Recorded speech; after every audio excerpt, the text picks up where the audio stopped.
host, Makeda Voletta, also known as TheBodyScientist and the Renaissance Amazon. I hope you all are doing well today and staying safe and inside in the midst of this COVID pandemic. So right now I am live on my IG page, the_Renaissance_Amazon_81. And I'm also recording this on a different camera to post onto my YouTube page, The Renaissance Amazon.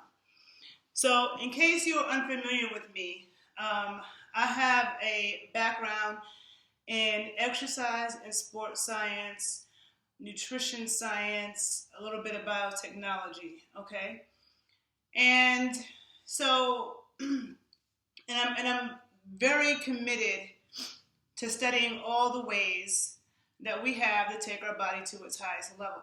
So my approach to nutrition and my approach to fitness and my approach to everything health related is holistic, but also because I have a background in science, when I'm looking at diseases, right, I look at mechanisms of action. Same thing with nutrition. So a lot of people are unaware of the fact that when you study nutrition science, you have to take a lot of biochemistry, a lot of organic chemistry. And what is biochemistry and organic chemistry? Biochemistry, you're learning mechanisms of action. So if somebody says, okay, the sun on your skin turns, you make vitamin D from the sun on your skin. Okay. So then what is the mechanism of action? How does that happen? What are the biochemical steps? Each enzyme, each electron that moves, this is the mechanism of action of how it works.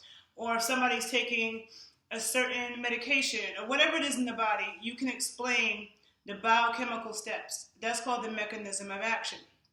Then there's pathophysiology. Pathophysiology is studying what the organism.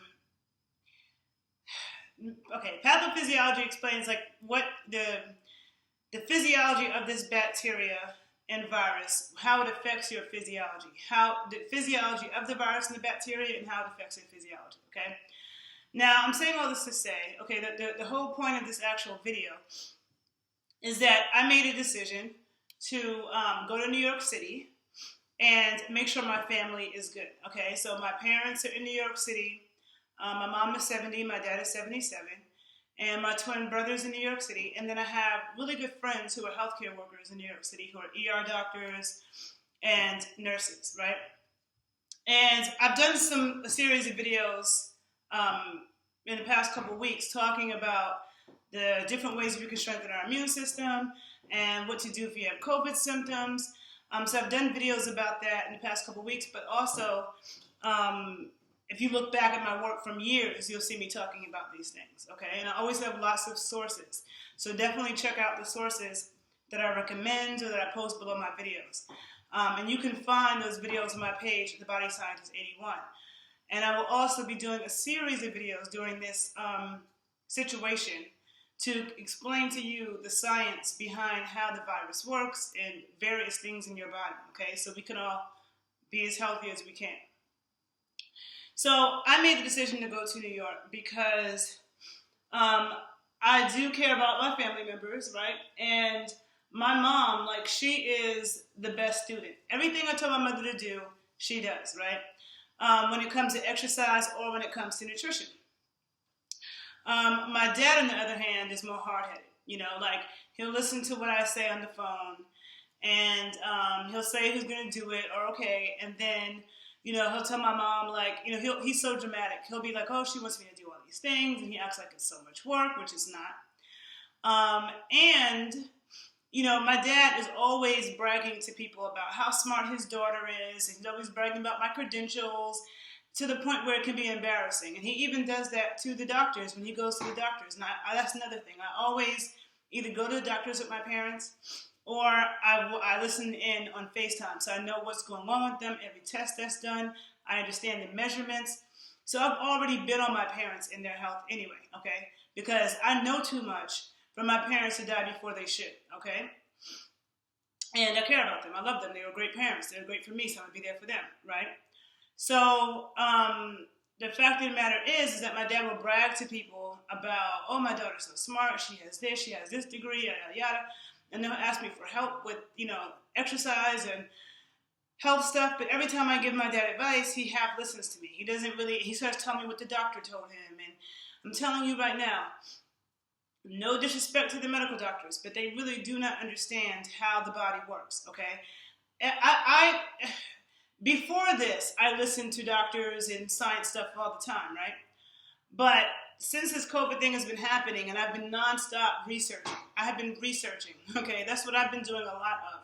Researching, compiling information, and the more I hear the doctors speak, it's like even when they're kind of on it, they're off a little bit. And I keep seeing doctors give nutrition advice about taking zinc, about taking vitamin C, about taking vitamin D. But then the advice they give you about getting it is not good. It's not good advice. It's like half-assed. Like, yes, you do need zinc.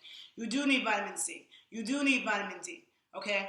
But how do you obtain these? And what amounts do you need them with? And what do they go with? The doctors don't know that. They don't study that. They're not nutrition scientists. I made a video recently talking about being careful who you get your nutrition advice from, okay? So make sure you check that out too. But, so the thing is, it's like with this COVID, like you don't want to end up in the hospital because the people that end up in the hospital are, they're already really in a bad situation. If you're not practically dying, the hospital is not going to do anything for you. They're going to send you home. Then if you are practically dying, what happens? You go to the hospital, you never get to see your family again, and you die alone. I'm not trying to have that happen with my family members, okay? Because yes, everybody has to die one day, but this is not a good time to die. It's not. It breaks my heart that, Ellis Marcellus in New Orleans, the father of Wynton Marsalis and Branford Marsalis. Wynton Marsalis is actually a good friend of my dad's. I grew up around him. His father died in New Orleans from COVID. They can't, it's New Orleans tradition to have a big parade when people die and have a second line. It's a tradition, especially for somebody who is as iconic and such a big deal in New Orleans, okay? They can't do that right now. I have an uncle who passed away from cancer last year in Bed-Stuy, Brooklyn. They had a whole parade for him. He worked at Boys and Girls High. They had this whole big parade for him. He was so loved. He was a pillar of the community. If that happened now, and this was last April, if that happened now, they wouldn't be able to do that. And that's sad to me that people cannot honor the dead, and that their family members are dying alone. So for me, I'm not trying to have that happen with my family members, so I'm going to make sure that I'm there to make sure they're doing what they're supposed to do. Okay, so I've made videos talking about things that you can do to protect yourself from getting COVID, things you can do if you start getting symptoms, right? And there's more things I want to add to that because one thing that they're not telling us, or they're telling it if you're paying attention, but they don't say it a lot, is that gastrointestinal symptoms are also symptoms of COVID. It's not just respiratory. Okay, it's also gastrointestinal. So there are people who are vomiting, throwing up, have diarrhea, have loss of appetite, have horrible stomach pain, okay? And the people who have those symptoms, what the studies have shown is that it takes them a way longer time to get respiratory symptoms. If it gets to the respiratory, the people who started off with the gastrointestinal and then it got to the respiratory symptoms, I'm sorry, my nose itching. It got to the respiratory symptoms, it took them a way longer time to get to that, okay? And my hypothesis about that is the fact that it has to travel from the gastrointestinal tract up into the respiratory tract. So that's going to take time for it to get up here and then affect that. So if people are having gastrointestinal problems right now, all of a sudden you have diarrhea, all of a sudden you're throwing up, all of a sudden, and then you listen to the doctors, because I hear reporters say, okay, so what can people do if they get those symptoms? The doctors never have an answer. Every single time they ask the doctors that question, they're like, oh, well, if it's not that bad, then you could just stay home and quarantine. That's not a freaking solution. Telling people to stay home and quarantine, what is that doing for my stomach? My gastrointestinal problems. They never have an answer. They can't even say anything as basic as drink some ginger tea. Okay? Everybody in the world knows that ginger is really great. I'm not saying that's all you need, but boil up some ginger tea. You know what I'm saying? Like, they don't even, and really, I would say ginger and garlic if you were having that problem. Because if you have COVID, garlic is also a very potent anti-viral and antibacterial agent. And so if you're drinking ginger and garlic tea, that's going to get deep down in there, okay? And I know Jamaicans who drink that, you know, but they don't know that. They don't know that. And they don't have any solutions for you. So you're just going to be in the house getting sicker and sicker and sicker. Then you end up in the hospital. Then you can't breathe. Then you're on a ventilator. Now you're dead. Okay? That is how that can happen because none of the medical professionals are telling anybody anything about what they can do. And most people aren't even talking about the gastrointestinal symptoms enough. Okay? So with that being said, you know, my decision to go is because it's like what I plan to do. I'm not afraid to go to my city. My zip code in Manhattan has the highest percentage of cases on the island of Manhattan. And I want to go to New York to make sure that my parents don't leave the house too much, to make sure that I'm going to cook. You know, like when I'm in New York anyway, I cook a lot.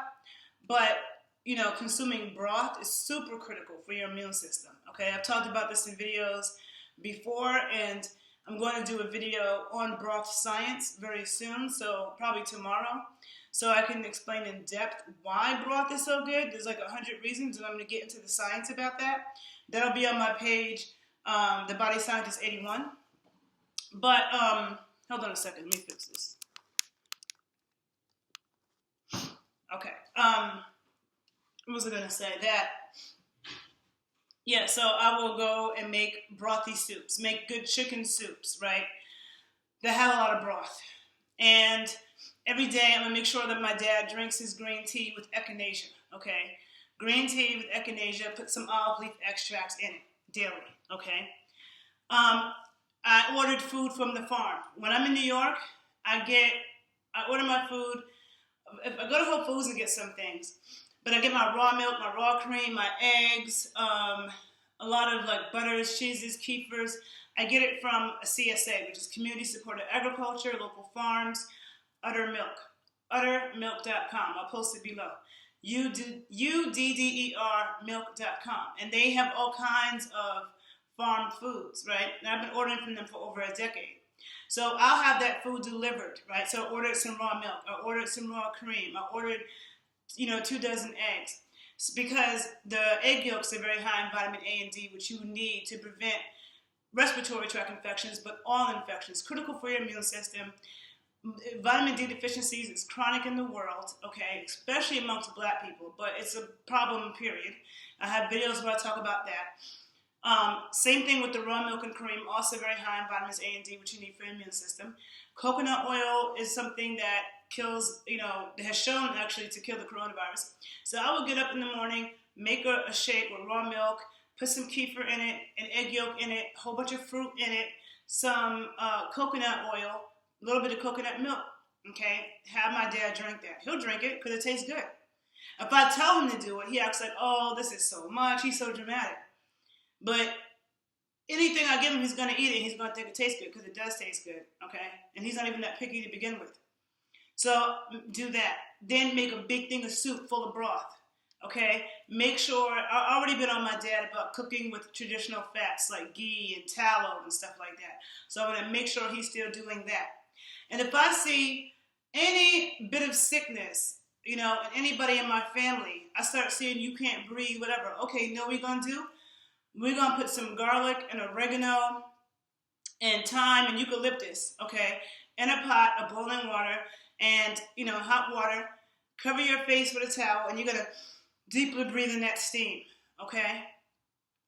If somebody's chest is feeling compressed, okay, we're going to put a castor oil pack over it, okay, and increase your lymphocytes and start to clear that out. There's a whole lot of things. That can be done, and I know these things, and I know the science behind these things. So there's no way that I'm going to sit in Chicago and just hope that my parents do what they say. Because if they get really sick, it will be too late for me to get there. And if anybody gets in the hospital, it will be too late. And so I also, I care about my friends. I have friends in New York who are ER doctors, ICU doctors and nurses. I have I have my twin brothers in New York, so I want to make sure he's doing what he's supposed to be doing. Another thing I would make sure, my parents love liver, which is good. I don't like liver. But liver is also a very good source of vitamin A and D, which is critical for your immune system. So I want to make sure my dad's cooking his liver, and just doing those things because all of that matters.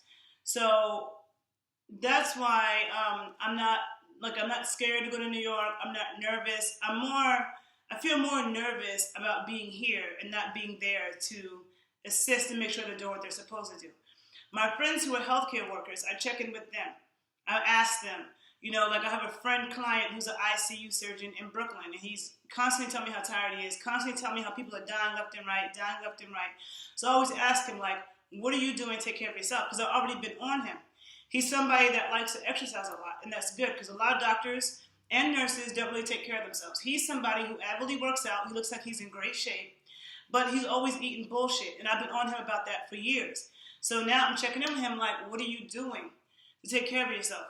I'm and then he shows me a cup of tea with some whiskey. I'm okay, you having your tea with whiskey, get some echinacea, get some olive leaf extract, take your probiotics. He's telling me, I'm eating yogurt. Take your probiotics, and so I'm on him because I care about the people, and I have other clients who were clients in the past who I'm not even currently working with, who I know have a lot of autoimmune issues or serious health problems, and I've been also sending them the information that they need because I do care, okay? So I just want to play my part. But when it comes to my family, this is not a good time for someone to get really sick, to die. This is a serious situation. And I definitely would say, check out my other videos. I'll post them below on my YouTube thing. But check out my other videos where I get into depth about the different reasons why vitamin D and vitamin A are so important for your immune system, the reason why you need probiotics, the reason why you want to avoid the hand sanitizers, all the artificial antibacterial stuff, how to build up your immune system, all those things. Make sure you check out those videos. I have a bunch of them on my page, TheBodyScientist 81. I'm also available to do consultations with people. And so the other thing is that, because I had posted on my Facebook page earlier about how a couple years ago, my mom had, she had this cough, right? This is this is 2020? Okay.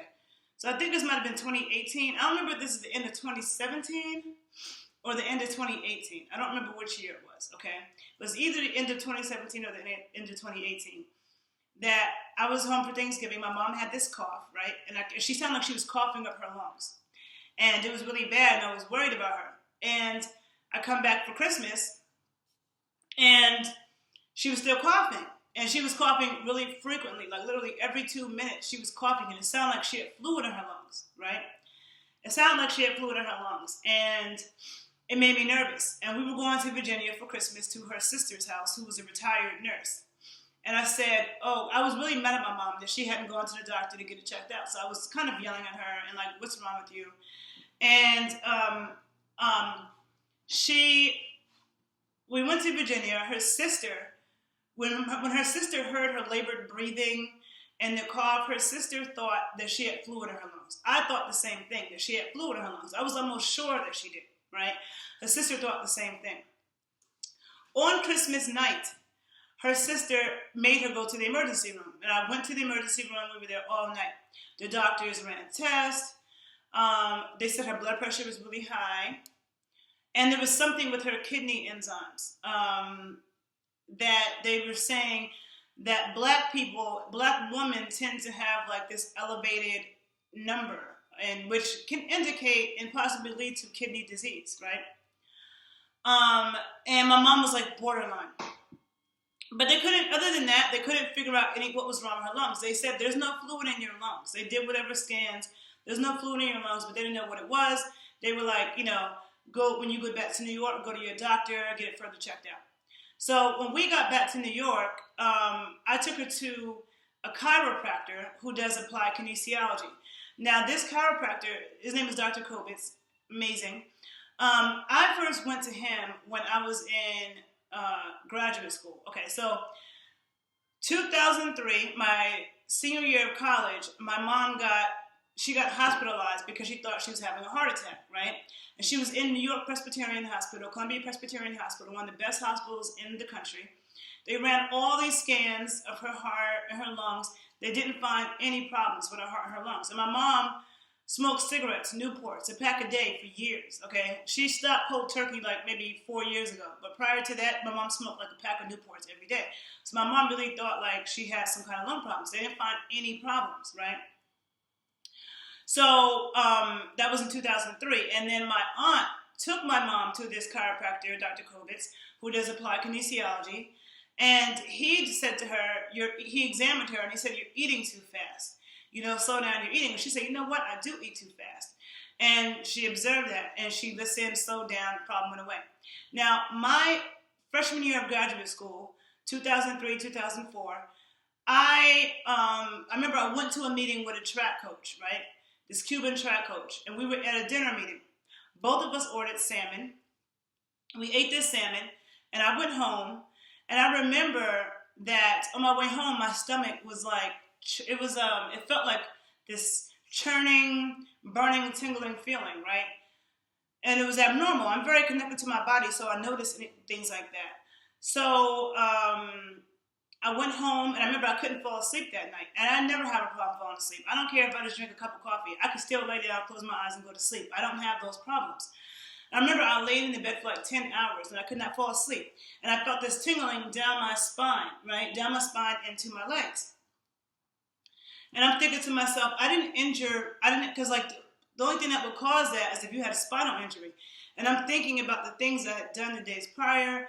And I'm like, I don't have a spinal injury. I'm like, I didn't do anything to my spine for that to be happening. So I didn't understand. And it just got really, really bad.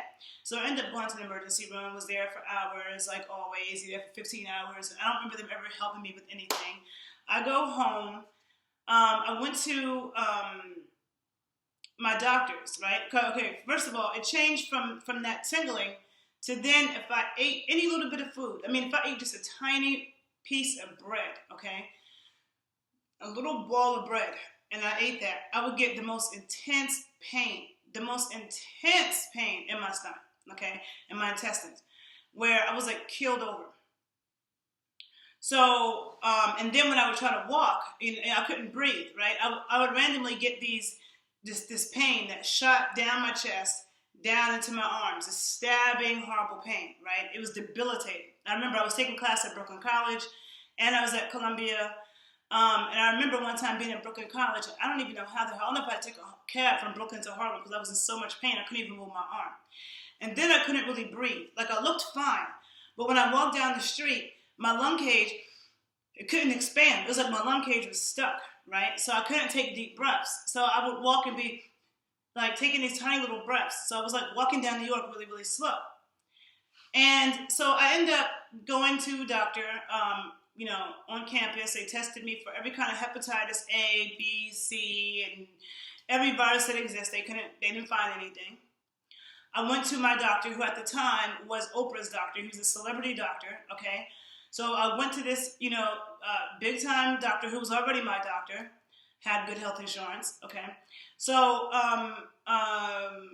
he said to me, "Oh, it could be a food poisoning from the fish called Cicarella, right? That is in the Caribbean water." And I'm thinking to myself, I ate salmon. Salmon is not in the Caribbean water, so that already didn't make sense to me. But all I know is none of these doctors could ever tell me what was wrong or give me a solution. And I was getting worse and worse. I swear I thought I was dying, okay? It was like this for like a month. It messed up my whole semester of school. So finally, I went to this chiropractor, Dr. Kobitz, who my mom had gone to when she thought she was having a heart attack. He examined me, and I pay attention to my body, so I told him very detailed stuff about what happened. He examines me using applied kinesiology. And if you don't know what applied kinesiology is, I don't want to get into a whole lecture about that, but it's a way of manual muscle testing. It's from Chinese medicine. It's very effective, especially when somebody's well trained in it. And he told me, oh, you ate something that irritated your stomach, and your stomach shot up into your diaphragm. And this is why your diaphragm is stuck and it won't expand. So he told me you have to take probiotics, and he told me not to eat certain foods and come back to him the following week. And so I remember I did that, and then I did eat certain foods the night before that I wasn't supposed to, and I was in pain the day that I went to see him again, and I didn't tell him that, and he could tell just by manual muscle testing me. And he said, oh, did you eat these foods? And he started yelling at me because he's like, you know better. So it was really funny. He's very good. And so at that point, I already knew about microbiomes and probiotics, but at that point, I started to really dig deep in studying probiotics, okay? And I learned a lot from reading Jordan S. Rubin, Patient Heal Thyself, and I started to really study a lot. And I was already in a graduate program, already in the sciences. I was at Columbia University, so I had access to whatever scientific studies I wanted to have access to, and I understand how to read them, okay? Because if I put a lot of these scientific studies on your desk, you wouldn't understand what you were reading because you don't have the background in chemistry and understanding mechanisms and stuff like that, right? So I did a lot of research on my own when I was in graduate school because of things that happened to me and because of the clients I had. I've always had a lot of clients with a variety of health issues, okay? So I know about a lot of different things when it comes to the body, and I'm well researched, okay? So I took my mom to this doctor, okay? So going back to her around Christmas a couple years ago, having this cough, going to all these doctors. She went to the emergency room in Virginia. They couldn't figure out anything wrong, but they gave her blood work, okay? So we go to this chiropractor, Dr. Kobitz, and I've sent other friends and clients to him in the past for other weird body issues, okay? So that can't be solved. So we go to him. He looks at my mom's lab work, okay? He goes through every single measurement. He says, okay, this measurement is good. If this level was here, that would mean that you had cancer. This is good. He goes through all these different things, explaining what all the lab results mean. And he said, go to a cardiologist so you can rule out any issues with your heart. He said, what I suspect is that you have an infection in your lungs that has been there for a while. And he said, use oil of oregano, because oil of oregano is really good with knocking out infections that have been in your lungs for a while. And it's funny because my aunt in Virginia, who's the retired nurse, she's not really even into holistic stuff. Most nurses are just into the medicine, and my aunt is kind of like that. But she had just said to us, she was just talking about oil of oregano in Virginia. She's not even that kind of person. So the fact that my aunt had been talking about it, and then he says that, and I knew about oil of oregano. I didn't know that it was really good for knocking out lung infections that had been there for a while. So he tells my mom, he gives her she's taking a pill version of it. So my mom said, and I said, yeah, you should also take probiotics, because anytime you have an infection, you have an imbalance of bacteria. You need a lot of good bacteria. And he agreed. So I put my mom in a prescription of high-dose probiotics. She was taking oil of oregano. I then told her to take cod liver oil, because cod liver oil is very high in vitamins A and D, and that is critical for lungs and preventing infections, period. But people that have asthma, chronic lung infections, always getting colds, flus, and all that, they are vitamin D deficient. And vitamin D deficiency is a worldwide problem, but some people are dangerously low, okay? Also, hypertension is an outcome of low vitamin D. My mom also had high blood pressure, but your blood pressure can also be high because you're not breathing. When you have a breathing issue, it's going to affect your blood pressure, okay? So that's kind of interlinked. So I also told her to work on deep breathing, to start doing yoga and working on her breathing, because a lot of people don't know how to breathe either. So working on the deep breathing. So she started doing that. She was already doing that. She was already doing that prior. I had gotten her doing that a little bit. I had kind of gotten her into it. My mom was never an exerciser. But me and my twin brother, and I didn't even know my brother was on my mom about it too, till she started telling me, oh, your brother is making me walk. Your brother's making me do this. And I'm like, see, I love that. My twin brother was, so me and my brother had already got her exercising maybe like a year prior. So she was already into it. So I said, okay, Mom, do more yoga, focus on the breathing even more. She was lightly doing her water aerobics, do it lightly, but focusing on breathing, right? Because you have to do that physiological part. And this is where exercise physiology comes into play. and my background in exercise physiology, because I'm not just a trainer. I'm not just a personal trainer. Personal trainers are like on a lower level, no offense. But there's a difference between a personal trainer and an exercise physiologist and or a sports scientist, okay? So, because exercise physiology is about using exercise for therapeutics. People that have heart issues and different things, like a personal trainer can't do that. That's not their level of expertise, okay? It's just basic. They're like basic. Like, oh, I want to have a six-pack and that kind of stuff, right? So,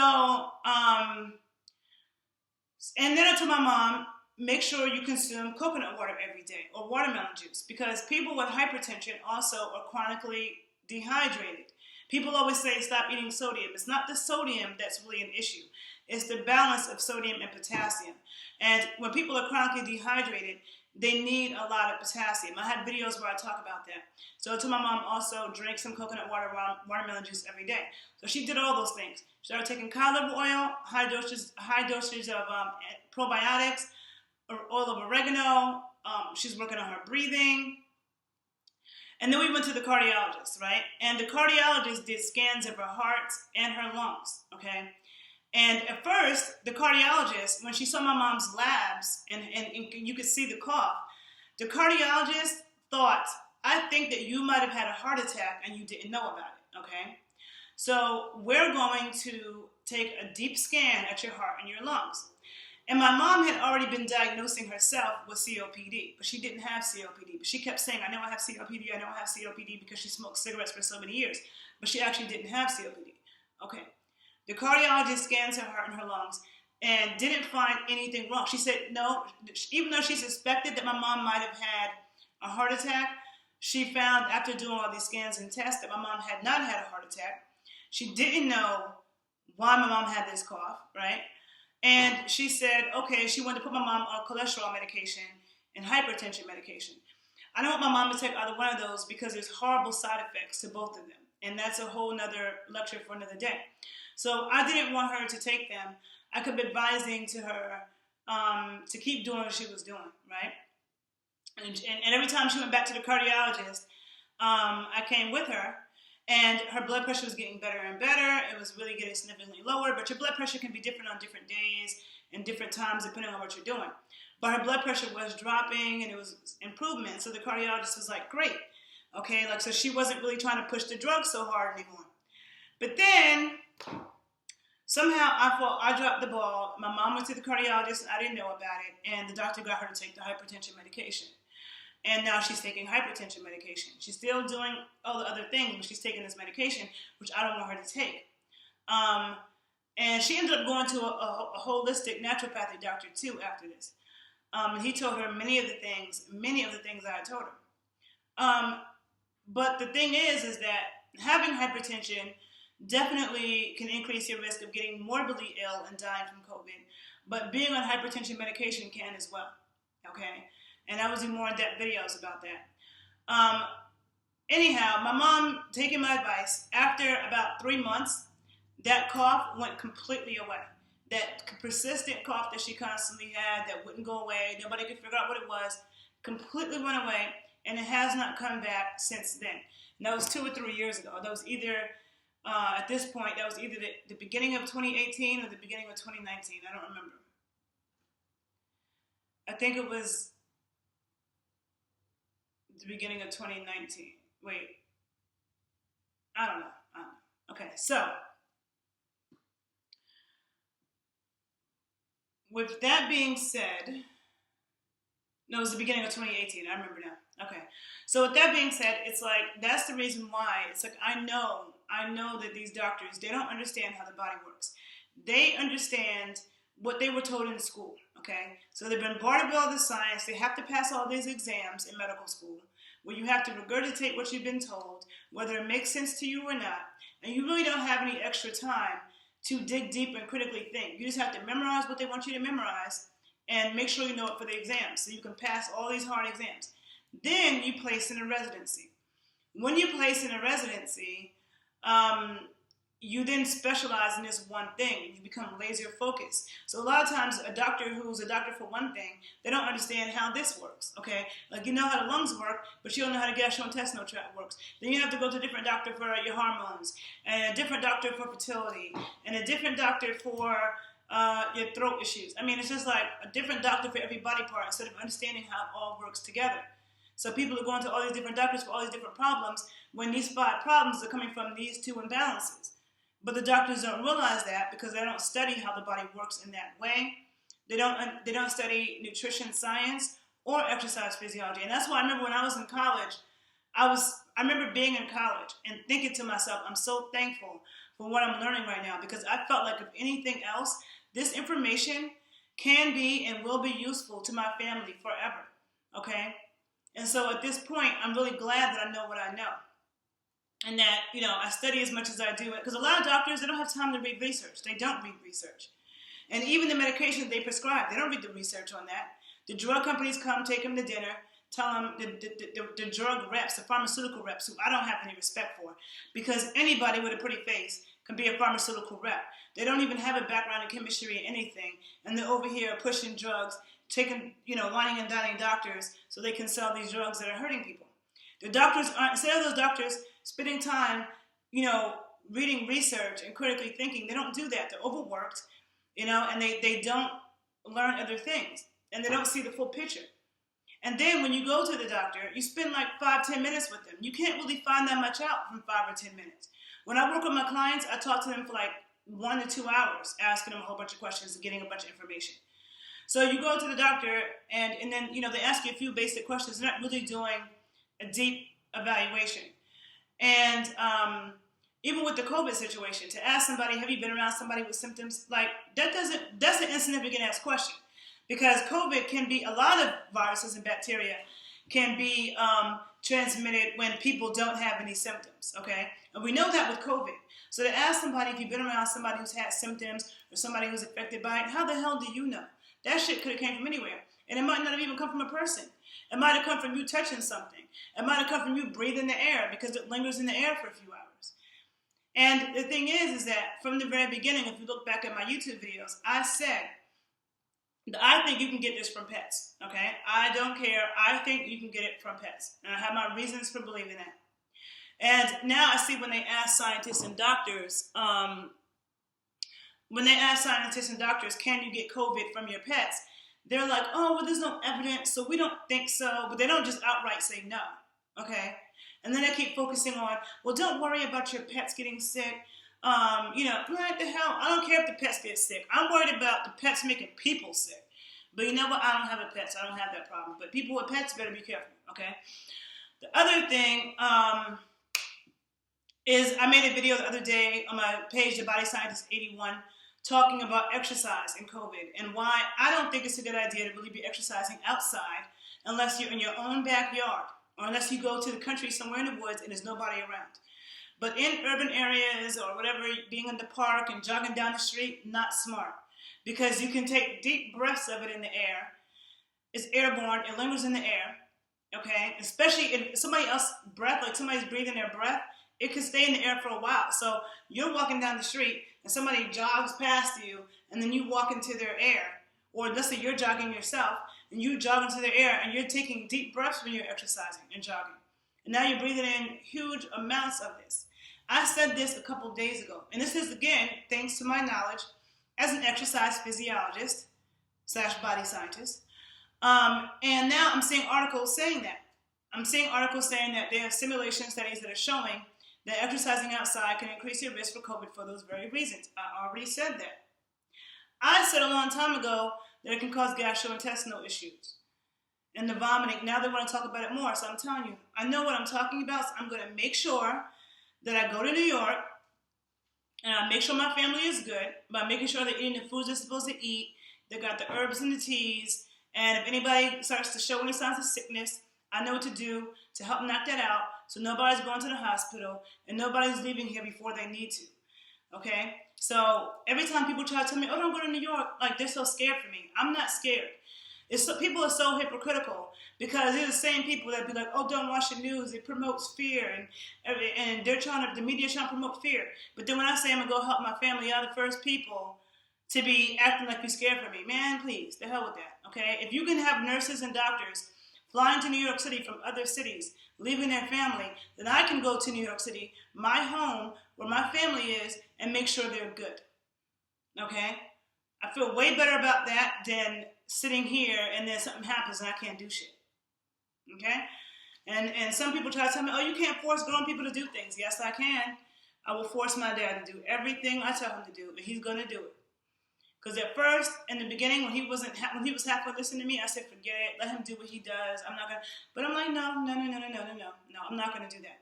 This is not a good time to die. I don't want my dad to die anytime soon, okay? So I'm going to go and make sure that they're good. Then, my friends who are healthcare workers, I really want to try to make like a big thing of tea, like a big green tea with echinacea, okay? Because green tea and echinacea work amazingly together. Do your research when it comes to killing viruses and strengthening your immune system. And then put some olive leaf extract in that, okay? And maybe put some other things to make it taste a little bit good so they want to drink it. I want to make like a big container of that and donate that to my friends' hospitals for the medical workers to drink and sip on. Maybe all of them won't do it, but it's better than donating donuts, okay? People are donating boxes of sugary donuts. That's the last thing you need to eat if you're trying to make sure your immune system is strong and you're working in a disease-filled environment with highly infectious diseases. Sugar is the last damn thing you need to be eating. Somebody should send over a big pot of chicken soup with broth in it, okay? Foods that they can eat quickly and that builds their immune system because they're working. They need things they can quickly eat and digest, which a good chicken soup, a good brothy soup, or it could be a vegetable soup with chicken broth, that they can easily consume. And tea. And you can't implement this in the hospital. But the other thing I would say is they have raw milkshakes, with coconut oil in it. Something they could drink to give them nutrition. And super antiviral supports their immune system. Those are the things that I would do. But, so I want to just, do my part and do the best that I can. And, of course, when I get to New York, I will report from New York. I'll be going next week. But definitely make sure you stay tuned to the series of videos that I've been doing and I'm going to keep doing on the science behind this virus, okay? Take care. I hope you all are doing well. I hope your families are well. And I think I said everything I wanted to say. I think I told you the conclusion to that story was that my mom's cough went away and never came back. And so, yeah. Take care of yourselves. Check out my work. If you learned something from this video, please like it. Please share it, because sharing is caring. Subscribe to my pages, and have a good day, people. Bye.